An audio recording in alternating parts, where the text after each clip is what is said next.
Greetings and salutations. If you're new to the channel, thanks for stopping by. My name is Eric Moss. I'm a personal trainer, motivational speaker, and modern-day performing strongman. If you're unfamiliar with what a modern-day performing strongman is, picture the feats of strength shows of the past performed by some of the greats like the mighty Adam and Alexander Zass. I do a similar thing, but with a modern-day twist. Some of the feats of strength I've performed in front of a live audience include things like bending steel bars, breaking chains, twisting horseshoes, rolling up frying pans, and even holding back a high-performance motorcycle while taking off at full throttle. Now, being a modern-day performing strongman and the fact that there's not a whole lot of us around these days to answer questions, I started a YouTube series called Ask Eric Moss, where I would invite you to ask me a question by dropping it in the comments below. And when you do that, I try to get back to you with your very own custom video answering your question. Pretty neat, right? So this question comes from Joshua Buck 4749. And he says, "Hey Eric, I've been trying to nail a good program, wanted to combine strongman training for strength and calisthenics, acrobatics, as well as other agility, mobility style training for movement, and was wondering if using all four isometrics with their eccentric, concentric counterparts could be beneficial. Example, overcoming isometric plus maximal strength contraction, yielding isometric plus negative strength contraction, ballistic isometric plus explosive strength contraction, quasi-isometric plus dynamic strength contraction. These would be used in one training period in a push-pull format with the possible one-limb strength training as well for maximum nervous system overload. I need answers, and you got them. Thank you, Mr. Moss." Thank you for asking that. And I may have answers, but it's probably not the answers that you're looking for. When I'm trying to put together a program both for myself as well as my personal training clients, one of the things that I try to do is keep it simple. And even just kind of reading your YouTube comment, I was getting a bit lost in there where I actually had to scroll back a couple times to see what it is that you were actually trying to tell me. Now, one of the things with isometric training is it can be deceptively intense, at least if you're going all in on it. And it won't feel like you're beating yourself up too much after you do it because there's not a lot of muscle damage.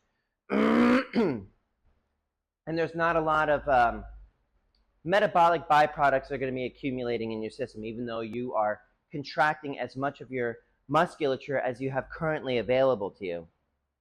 So one of the things also is your body only has so much adaptive capacity within it to be able to respond to the stimuluses.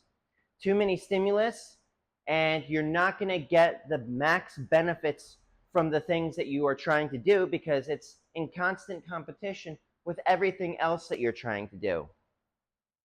Now, if you're trying, let's see, and I'm just kind of talking off the top of my head. It's not me customizing a program because I don't even have your health history.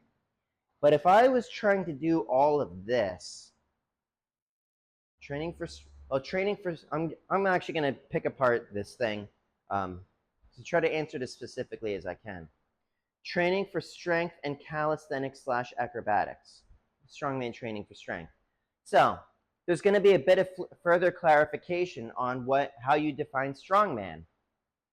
See, typically when people mention strongman and I tell them I'm a strongman, they picture me doing the same kinds of things as like Brian Shaw and Eddie Hall and stuff like that. And it's a very different version of strongman, where I'm more of the steel bending strongman variety and performance as opposed to competition. So assuming that you're trying to do the things that I do, I probably wouldn't include the calisthenics in there and acrobatics unless you are planning on doing that as part of a show.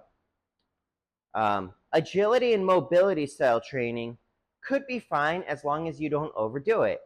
Like maybe some of the corrective exercises, or like the basic movements. I can't remember that guy's name, but it includes like hard rolling and stuff like that.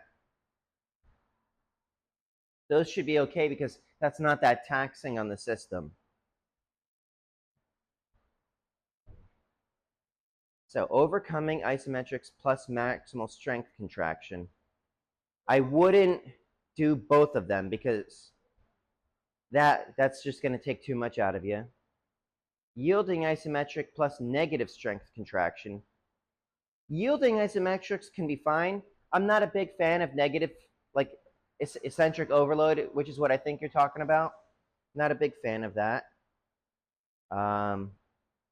Ballistic isometric plus explosive strength contraction. I'm not really sure what that is because to me, in my world, ballistics are you put some force on an object and it flies with momentum, i.e. like a kettlebell swing, that sort of thing. Or like a clean and a jerk.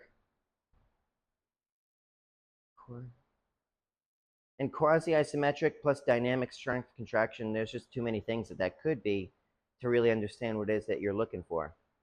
These would be used in one training period, push-pull format with possible one limb strength training as well as maximum nerve. Honestly, I think you got too much on your plate.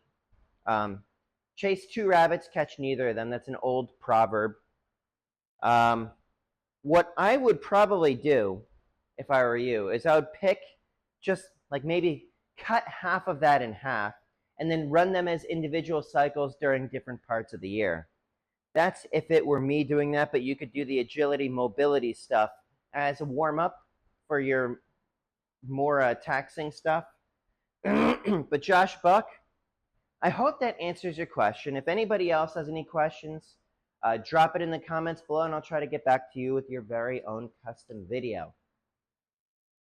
But in the meantime, please stay happy, healthy, and strong.